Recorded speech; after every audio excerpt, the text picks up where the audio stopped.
if you're doing a good job listening to your customer, it's pretty easy to understand. The hard part is prioritizing, but to understand how to drive incremental innovation.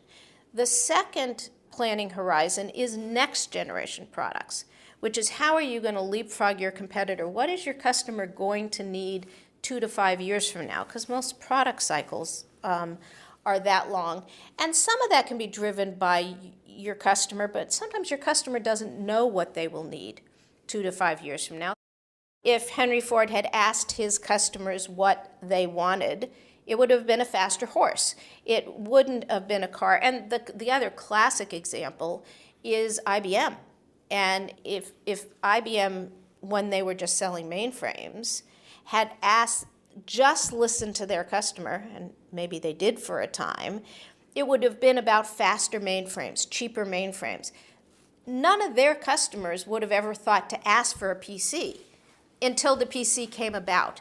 So those first two horizons are customer driven, and companies tend to be very comfortable, and a lot of companies have gotten very good at the integration and feedback from their sales force to their product marketing to their development organizations in terms of delivering better and better services.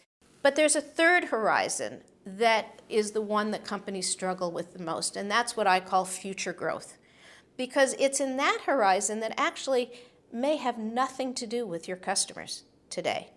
And in a culture where we've done such a good job getting closer and closer to our customers, what it does is actually do a disservice to that future growth horizon. When I was interviewing Bob Iger, he said, people think of YouTube as the first notion of user-generated content. Well, actually, they weren't. The first user-generated content came from Disney with American Home Videos. And when the camcorders became everyday, or video cameras became everyday items or technology that people had in their home, suddenly somebody thought we can create a TV show. Now, when the web came about, they weren't thinking about user-contributed content. And so they didn't think about YouTube. But if they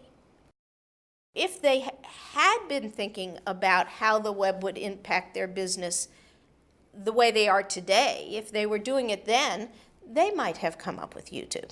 So this future growth is not just about technology. It's about having groups of people who can think outside of your mainstream business.